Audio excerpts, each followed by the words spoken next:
Welcome to the Recovery Lab podcast. We're glad you were able to join us. Recovery Lab hopes to destigmatize addiction and normalize recovery. Our platform provides an avenue to share the many stories of those that have recovered from addiction, providing for the listener the most basic antidote to addiction. Hope.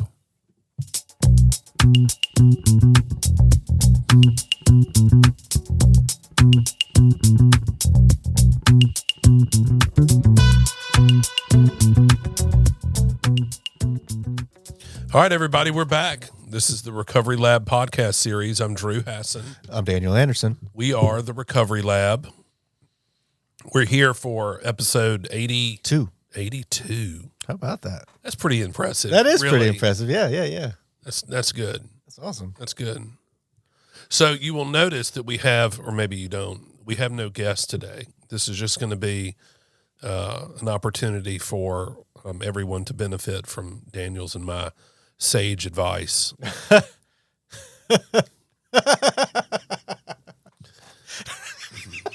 whole hour dedicated to how your life would be better. If you would just listen to us. Do what we say. First, donate money to the Recovery Lab. Oh, man. We're off to a great start. Great start. Well, we do. Daniel and I did speak at length about some topics that we could discuss, and there's been a lot going on in the recovery community here. There are things that we can talk about that are meaningful. I guess we should start by acknowledging that we lost a member of our recovery community this past week or week and a half ago. Yeah, I would say that would be a good place to start. There's, this individual had been sober for a while and evidently was struggling with some mental health stuff, like the vast majority of us do. It became too much for him. A circumstance presented itself where it was just overwhelming, and this individual thought that taking his own life would be the best route out in the heat of the moment. And I think it's important to approach this topic without judgment. I've certainly had, especially in active addiction, I had many days where I thought that I was at my wit's end, and the best possible way for me to stop hurting would be for me to take my own life. So again, I'm not approaching this topic with any sort of judgment on my end or anything like that. It's a tragic thing that happened. And it's something that a lot of people deal with. Jeremy Rast, who's the host of the Save One podcast that we'll actually be recording this afternoon at 2. He struggled with suicide attempts and psych wards, and I never attempted, but I certainly came real close. I mean, within inches of getting real serious about it. So it's something that a lot of people deal with, and there's a lot of stigma surrounding it. And I think it's important that we help kind of lower that stigma or do something to try to help, because there are wonderful people like, Robin Williams, for instance. He was a phenomenally funny, loved person. He would make you laugh, and you would have had no idea that he was struggling with any sort of suicidal ideations or anything like that until it just stopped. So I think what we can focus on better, and maybe the silver lining in, if there is, I feel like there is a silver lining in everything tragic that happens, but perhaps that silver lining could be, you never know what other people are going through. You never know the tragedies that are seconds away from people in their lives. So what we can do to help that is just be better people. Just be good people. Be kind to people. Give people the benefit of the doubt. If they're being an asshole, you know what? I've been an asshole before. I've had bad days. I've had days where you're driving too slow in the left lane, so close to murdering you. I've had those days. And maybe instead of like getting resentful and hateful and acting out towards these people, maybe just practice a little bit of forgiveness and a little bit of grace.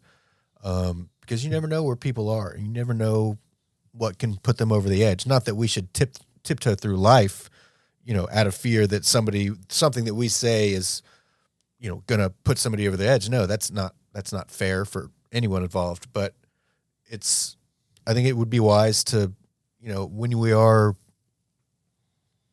getting ready to jump down somebody's throat, maybe just take a step back and breathe for just a second. It sucks what happened. But the recovery community has really wrapped their arms around his family and her family. And, we had a phenomenal service for him. Leah put it together at Ascension Lutheran Church on Wednesday. I think it was Wednesday. And it was, there were over 100 people there. And everyone, was there to show their support. And Jonathan Beard at Crooked Letter Kitchen provided food for everyone free of charge. And massive shout out to him because this individual was his sponsor. So he really, really stepped up to the plate, and came through in a very, very big way. Not only that, but the food that he brought was quite possibly the best food that I've eaten in a long time, other than the last time that I ate at Crooked Letter Kitchen in Pelahatchie. So he came through a lot. And I also saw, I saw a few people there that I haven't seen in like 16, 17 years. So, through all of that, people came together and people rallied together. So, while it's sad and tragic and awful, yeah, absolutely. I think that, there is a silver lining in this, and maybe somebody that has those thoughts and is fearful of that, and maybe has the thought that like, nobody's going to care if I do this. That's complete bullshit. Like, you never underestimate the hole that you would leave by taking your own life. Don't ever do it. Even if you're in the darkest of dark addiction and everything looks hopeless. Don't underestimate the hole that you'll leave if you take your life. Just don't do it. So maybe people will see, the amount of people that rallied at this event and really came together and honored his life. It's truly, truly incredible. So hopefully somebody that's dealing with that will see that and be like, you know what, if I did do this, there would be a lot of people that were hurting. It's a reminder that we can always do better Yeah. in trying to get together and not make it just in response to something so tragic and pointless. Yeah. It's super, super, super sad.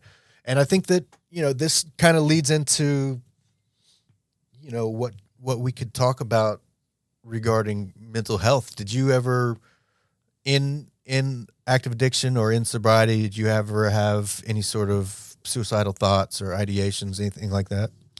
I'm sure the thought crossed my mind at some point, but it wasn't really something I harbored on. over. Yeah. Yeah. Now, there were certainly periods where I wished that I would just die. Right. Like when I went to treatment the last time, I can remember laying there thinking, I would just like to go to sleep and that'd be the best way to go. Mm-hmm. If I could just die in my sleep, and then my family would at least have the slim glimmer of, well, at least he was at a treatment center or something. Right.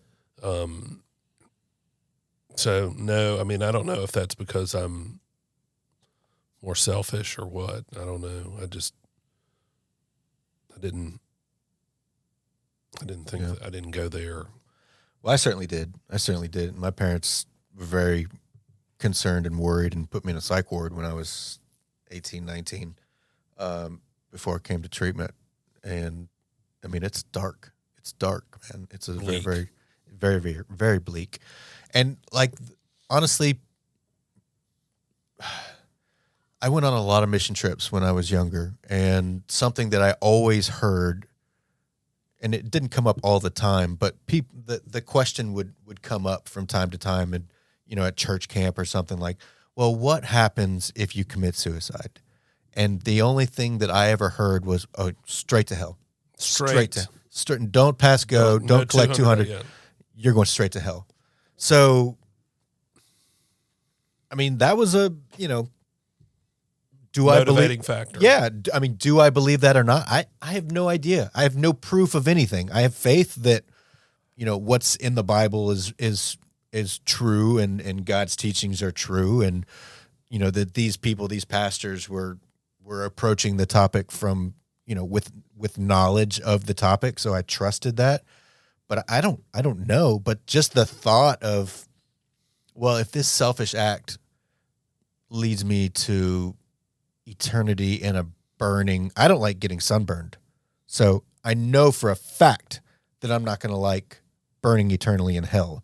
So that was a motivating factor in me, like, just sit tight. Just, this will pass. Let's get through this. But I absolutely had those thoughts, and especially like in bits of rage with those that were close to me. I mean, I can get real mean when I'm smoking meth, like real mean. And there were definitely times where I was so discouraged by my own actions, and so I hated myself so much that the thought of, when I was on meth, the thought of killing someone and taking my own life, like, that crossed through my head. And fortunately, I was like, holy shit, like, that is dark. That is dark. And it didn't ever come across as something that was like a feasible option, but it did cross my mind. Like, it absolutely crossed my mind. And, having those thoughts, it's scary. It's scary. And I will say this, like, if you are struggling with suicidal thoughts or ideations, and you don't think that there's any hope, listen, believe me, there is hope, and there is help out there. And I can, Drew and I both can put you in contact with, I mean, any number of professionals that are in the recovery world that could get you instant help. We have connections at Harbor House. We have connections at Defining Wellness. Any payment tier that you're able, we have somebody for. We've got Jody Penton, who's, absolutely on fire for helping people. And he would, one call to us, and we put you in contact with him, and he would wrap you up like a spider wrapping up bait, or food, with love, instead of, like, awful death. But so if you are struggling with those thoughts or anything like that, 100%, my cell phone number is 601-672-6591.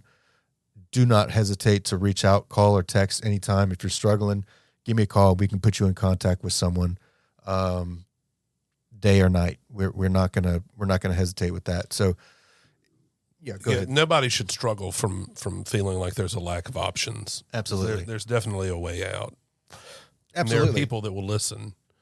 Now, I don't know if this is true or not, but I saw a reel, and it was meaningful to me, so I guess I'll relate the contents here.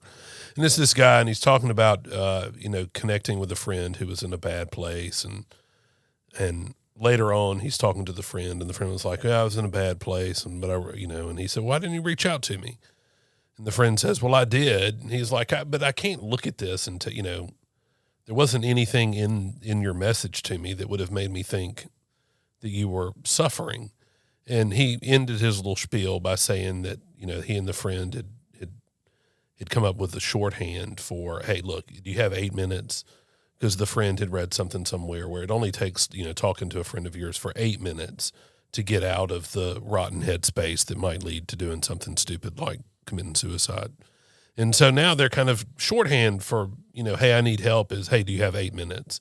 And the thought is, anybody can dip out of a business meeting. Anybody can leave church or leave wherever. You've got 8 minutes. Yeah. And so if you need 8 minutes out there, Daniel and I can give you 8 minutes. Yeah, absolutely. Without hesitation. For sure. Absolutely. Well, moving on from something quite as bleak and, Sure. we don't want to, it's sad and that's all there is to it. Yeah. What are some things that you want to talk about?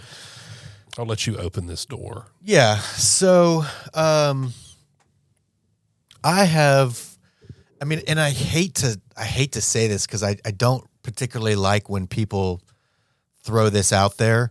But evidently I've been dealing with some anxiety,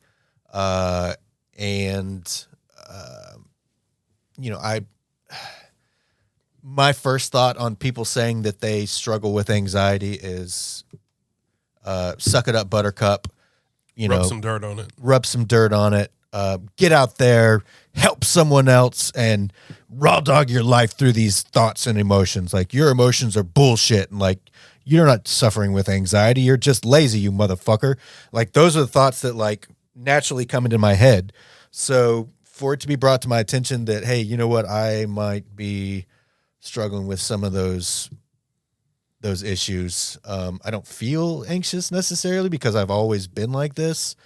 And I feel it's fuel for me being passionate about what I do with podcasting and with work and with helping other people. But I had therapy yesterday, and my therapist was like, I really, and I've been completely open and honest with her. And she's like, I really think that you're struggling with anxiety. And I was like, I don't know. I don't think so. But she's like, I do think that you may be struggling with this. And she's like, you might want to talk to your doctor about, some options. And I was like, I don't want Xanax. I'm in recovery. I don't want anything like that. That's going to make me feel different. And she's like, no, I'm not recommending that. I'm just throwing it out there. Maybe you should talk to your doctor. So I texted my doctor, and I, kind of explained and he knows me quite well. He's in recovery, or has experience with vast experience with recovery. And I told him kind of what was dealing on. He's like, you know what? I think that you're struggling with moderate hypomania. And that's why you have such a hard time getting to sleep at night. That's why you overthink a lot. And I do. I spend a tremendous amount of time and energy, not time, but energy, like mulling over everything and like kind of psychoanalyzing and overanalyzing everything that I do, every move that I make in the world. I think about and think about and think about and think about. But I want everyone out there to think that I'm very calm inside. I'm very put together.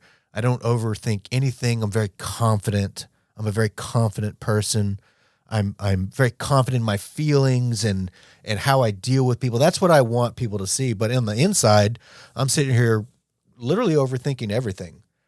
Like where I park. Like, if I park here, is this going to make someone, or is this going to take away from someone's, like, just. And fortunately, I can kind of calm those thoughts, like, let's chill a little bit. But the thoughts are there, and the energy devoted to kind of calming those thoughts is great. So my doctor was like, you know what? I think that you could benefit from a mood stabilizer. I don't think that you necessarily need anything for your anxiety per se, but I think that you could benefit from like a mood stabilizer like Lamictal. And I was on Lamictal when I first got sober, and I have mixed feelings about it because I felt like when I first got sober, and I went to Copac, like the doctors just threw everything at me. Like, let's get you on a mood stabilizer. Let's get you on sleeping medication. Let's get you on, antidepressant. Oh, one's not enough. Let's get you on 3 antidepressants. Like, you're fucked up. We're going to get you right. And so all of these medications were thrown on me. And then when I kind of got sober, when I had a little bit of sober time under my belt, I kind of was like, I just don't think that I need all these medications. So I kind of weaned off, and then I relapsed and kind of went through a dark time. And then eventually got back on, when I got sober again, got back on Wellbutrin. But I left the Lamictal. The only thing I was on was trazodone for sleeping at night and Wellbutrin. And so to hear my doctor say, hey, I think you really, you've been sober for a little over 3 years and you're still struggling with this stuff. It might be a good idea to try Lamictal. So I'm struggling with the fears that it's going to detract from my drive and my passion for podcasting and for being there for people. There is a massive fear that I'm just going to be thrown back into this like not caring mindset, and that's the last thing I want to do. I would rather be, hyper vigilant and hyper focused on everything in the world than, and be able to be of maximum service to people than to kind of just be like dumbed down and numbed out to where I don't feel anything. Like, that's not what I want. I'm afraid that would ruin everything that I've worked so hard to achieve up to this point. So yeah, I'm struggling with the thoughts of getting on yet another medication. There is some shame and maybe not.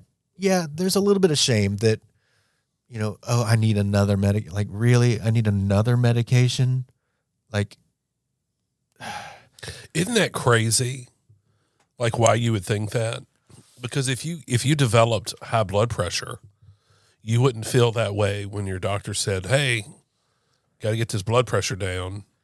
Yeah. Or if you had, you cut your hand at work and your finger got infected and your doctor said, oh, you got to take an antibiotic for that. You wouldn't feel that way. There'd be no shame involved at all.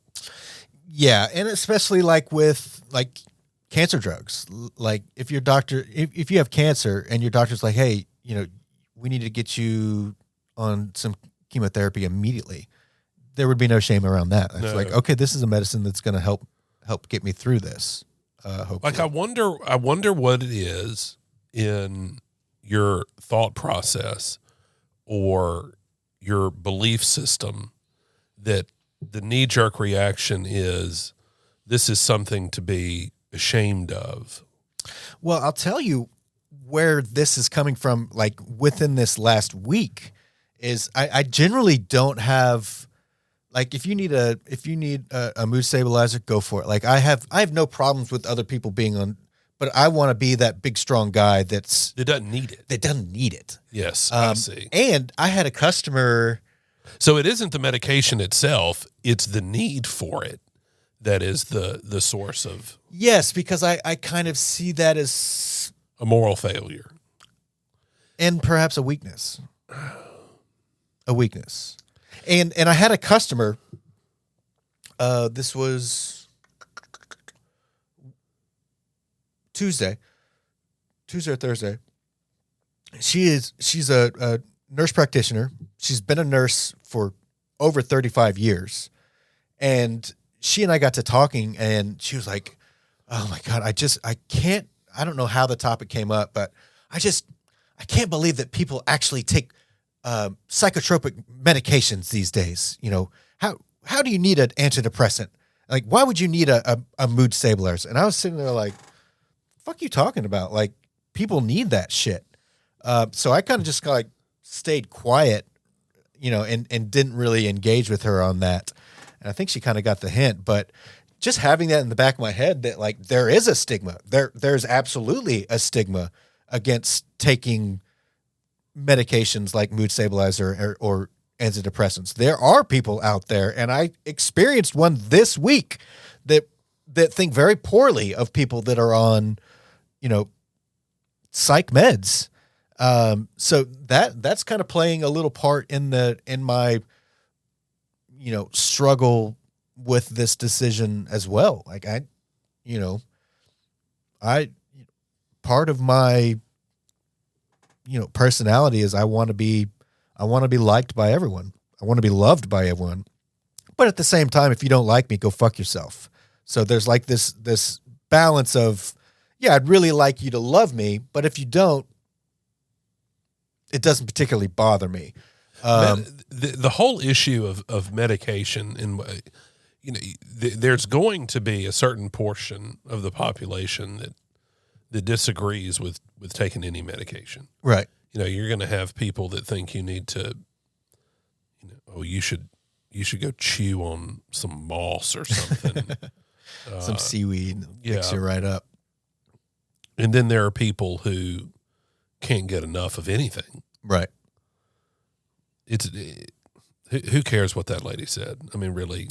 Yeah, and she was a I wonder how many pharmaceutical studies she's been engaged in. She was a very interesting individual. But very interesting. Yeah, I'm reminded of Jordan Peterson says, and this is going to be a fairly gross paraphrasing, says that most people don't have like genuine mental illness. Mental illness is very, very rare, according to Jordan Peterson. What people end up with is some aberration in the way their thought processes around certain things, and they get ingrained in these what are ultimately unhealthy ways of viewing life situations, and then they begin to behave in a way that's not ultimately beneficial for them. And that the majority of therapy isn't to cure some mental illness, it's to correct this aberrant thought process. Mm-hmm. And I think that antidepressants and mood stabilizers work much the same way. There's not like I don't know that anybody should get on those drugs thinking, okay, I'm going to be on this for the rest of my life and it's going to fix everything. But, because it's not, but what it will do is kind of give the taker, the patient, an opportunity to kind of get their life a little better oriented. Mm-hmm. And, as Jordan Peterson says about therapy, you go see a therapist, you talk about things, you kind of change your worldview a little bit. You begin behaving in ways that produce positive feeling, pride, a sense of joy that you can derive out of things that you used to not be able to derive joy from. You get your life in order a little more to your liking, and then some of these life problems kind of work themselves out. And I've certainly seen this in my own life. Like, I don't have nearly about the same amount of problems I used to have. And drugs and alcohol, there isn't a single problem in my life today that's caused by drugs or alcohol. Right. Like, all the problems in my life are generally caused by either my poor behavior or my poor reactions to things that just regular life. And so, kind of like working with a sponsor, you have somebody that you work with, or in this case, take a medication that kind of helps you reframe your brain chemistry. And then you begin, to set your house in order and benefit thereby. Yeah. I'm number one, I'm proud of you for being so open and honest about this. Not everybody would be. And I think that's fantastic. It really is the main reason, we started the podcast, was if we can be real open and honest and transparent about our own lives and shortcomings, then somebody else will say, I either did the exact same things they did, maybe there's a way out for me, or they can benefit by hearing truth. And, the truth resonates at a frequency that lies don't, and people know it when they hear it. Like, when somebody's selling you some bullshit, and when somebody is being transparent, right, open and honest. So good for you. Look, get on that Lamictal. And look, even if it kind of dims your flame for a month and you get off of it, well, you tried. Yeah. You can survive 1 month. One, you don't even know that that's going to be the side effect. Like, you really don't. No, I don't. So number one, and even if it did simmer you down one gear, I still got 32 gears. You got lots of energy, my man. Like, you could You could take a tenth off of the top and still have more energy than most people I know. Yeah, and the doc is like, the potential for it helping you sleep and get to sleep easier at night because you don't have these racing thoughts. See, that's another benefit of medication like that. Like all the sudden, you could take Lamictal, and the same goes with side effects. It's not always the drug itself. Sometimes we're allergic to the casing around the drug. Sometimes the fillers in the medications don't agree with us. Like what if you got on Lamictal and started sleeping better? And then you regulated your sleeping practice. All of a sudden things are operating a little better in your brain. Your brain is producing the chemicals it needs to when it needs to, and your mood is improved just from that. I mean, yeah, I think that's definitely a possibility. And, I'm at 175 milligrams of trazodone at night. And I don't know how you can walk the next day. But here's the thing, like, I'll take it and then I'll toss and turn for 2.5, 3 hours. That's crazy. Like I get the 150 milligram trazodones and, they're scored in thirds, and I break off a third and then I break that in half. Yeah. Now I've taken 150 before. But it makes my stomach feel funny. Yeah. Like it's not as bad as Ambien was back in the day, eating the. Dude, I did some weird things on Ambien. Look, I can remember oh my God, waddling up to my parents' refrigerator, and I grabbed this jar of jelly, and I was just going to start eating jelly out of the jar. And I'm standing there, my eyes are closed. I'm half asleep in that Ambien walking coma. And I was like, God damn, this is the worst jelly I've ever eaten. And it was some kind of like pepper paste. It wasn't even jelly. And I was 3 spoonfuls deep in it before I realized. Bro, that's nothing. Let me tell you what happened when I was on Ambien. This was back when we were living at Lakeshore Point Apartments. So this was like before we bought our house in 2010. So this was long before that. And then we had a rental house after the apartment. So this is probably 2007, 2008 maybe. And all I remember is I took the Ambien, and I remember the next thing that I remember, I was outside. We had one of those big street lamps right outside our window. So I went out there with a screwdriver. Yeah, you did. And a small pair of wire clippers, and opened the cap to have access to the wiring. And I took those wire cutters and cut the wires. All I remember was a big, massive flash, like a big, massive flash. And then looking down at the wire cutters. Black. No, like fortunately they had very substantial rubber on the grips. But I looked down at it, the points where, they come together, they were completely gone. They were completely gone. There was a concave cut out of these wire clippers that almost took the entire clipping mechanism off. So had those things not been insulated like they were, there's no way that amount of electricity going through my hand, I would have been dead. Like, and that was just like some random thing that happened. Like, so I have been very, very, very honest with my doctor and be like, look, I don't want any of that nonsense, Lunesta, the Ambien. I don't want any of that. I don't want Xanax. I don't want anything that's going to make me feel different. And, he was like, bro, like Lamictal, like it's going to help you out. Like, it's going to help you out. So Ambien and those things that's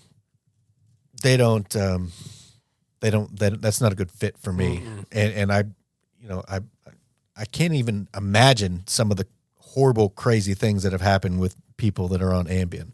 So not for me. If it's great for you, great, fantastic. I'm happy for you, but I'll kill myself with that stuff. So I do have to kind of wrap this up. I've got a schedule an appointment with my doctor Tuesday at 3, and I'll probably probably go ahead and give it a shot. And we'll see. I'll report back if it's helpful. And if it's not, I'll report back. So we'll see. I'm cautiously optimistic about the outcome of this latest thing. Well, I'm eager for you to report back. Yeah, I will. All right, what else do we want to talk about today? This might be a little bit of a short episode, but we're already at 35 minutes. Clipping along. Yeah. Anything you want to discuss? I'm kind of out, man. Yeah. Well, so let's touch on real quick how you've been on a meal plan.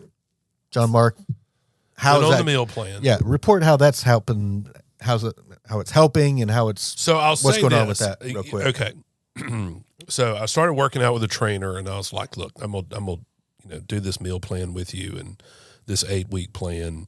And real quick, John Mark at Cut and Dry. Cut and Dry, yeah, Cut absolutely. and Dry Gym. The on only Old gym. Fannin, the only gym.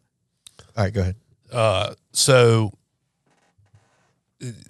let me just tell you, I don't know. Nobody in my family is really, well, I had an uncle that lifted weights, Uncle Jay. He was a big old boy. But nobody was a bodybuilder or anything like that. The amount of food that those guys have to ingurgit is remarkable. So my meal plan, it's about maybe 1,900, 2,100 calories. I typed it into a food app, and it's a ton of food. Yeah. And it is hard to eat that much food. Like, it really is. Really? Oh, bro, it's tough. So I have a protein shake with some oatmeal in it in the morning, and it's delicious, and banana and some walnuts. And then I have early lunch, which is some super lean ground beef and rice, and it's delicious. And then for my main lunch, I have to eat this goddamn chicken. If I eat another chicken breast, so yeah, I'm about 5 weeks in, and I mean I've been pretty faithful to it, not as faithful as I should. It's very difficult also to drink a gallon of water. Yes. Not only do I hate water in the first place, a gallon, I don't want to drink a gallon of anything. Yeah. Maybe a gallon of good Pinot Noir and sharp cheddar cheese, but Yeah. so that's hard. I've got to do better about my fluid intake. Yeah. So the main lunch is chicken breast, a little bit of sweet potato, and some green beans, and I hate it. I hate the chicken. Really? Yes. Mainly because the next meal is also chicken. Yeah. But he did say that I could substitute some ground turkey. Thank God. So I'm going to cook all that today. Meal planning is fantastic by virtue of the fact that you already know what you're going to eat. And I've got the little meal prep containers, and that's nice. Throw it in the microwave, boom, boom, boom. The ground beef and rice is delicious because I can put lots of different seasoning on it, and really can kind of have a little more moderation than I can with the chicken, because I've just been lazy grilling off all this chicken, and it's the same flavor. I look forward to 2 p.m. every day, because this is God's own nectar right here. There's this stuff called Ezekiel bread. I don't know. It's some kind of bread that doesn't have flour in it. And it's high as a cat's ass, and it's frozen. But you can get cinnamon raisin Ezekiel bread, and I can put a tablespoon of almond butter on it. And so every day at 2:00, just know that I'm sitting at my desk, and it's delicious. And I'm having a cup of black coffee, and I'm eating my Ezekiel bread with almond butter. So then I have another meal when I get home. It's chicken breast, but it's soon to be ground turkey and some rice. And then I have a protein shake for an evening snack. That's a lot. And all of that is less than 2,000 calories? Yes, it's amazing. Like John Mark often posts that picture of like a double patty cheeseburger. You know, it's 1,000 calories next to what 1,000 or 1,500 calories of Healthy food. It's remarkable. Yeah. It's absolutely remarkable. So those guys that lift weights all the time, to get that big, they have to eat a ton of food. Yeah. And it's crazy. You know, there's who is the guy? He was in True Blood, tall and skinny. He's Swedish, and his brother was the clown in It, and he was in Tarzan. I think I know who you're talking. Tall, slender, really good looking guy, and he's super chiseled in Tarzan. And so I saw a clip where he was talking about what he would do when he was prepping for that. And he claimed he was eating 7,000 calories a day. Look, let me tell you what. Do you know how much food 7,000 calories is? It's a lot of food. That's insane. But I know that like Eddie Hall, that strong guy, he's not a bodybuilder. He's I pick up real heavy things for a living. Yeah. I think he can eat something like 7,500, 10,000 calories a day. It's insane. It's wild. So the working out's been going good, been going well. Staying consistent with that? Yeah, I'm pleased with it. I don't have a 6-pack or anything, but I mean, even just a 1-pack is, if I had a 1-pack, I'd be showing it to everybody. It's not a dad bod. It's a father figure. Exactly. Yeah. Yeah. You're a father. Speaking of that, my kids are almost as tall as I am. It'd be like that. It'd be like that. It'd be like that. It is what it is. Riley's, I think he's taller than me now. Little jerk. But that's okay. That's all right. It's all good. I should have been like 6 feet tall, but my feet are too big. I joke that God curled up too much of me for feet. Like, my feet are larger than I wear like a 12 and I'm 5'10".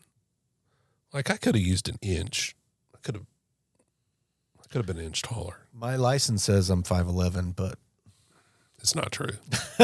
I don't know. You might be a scotch taller than I am. I think I'm 5'10", maybe a little bit more than that, but who's counting? Nobody gives a shit. No. Unless you're like 5'1", like Kevin Hart size. And then that's kind of unfortunate. All right, cool. Anything else? No, I feel good. We'll report. Look, I'm going to redouble my efforts to trim down and get fitter.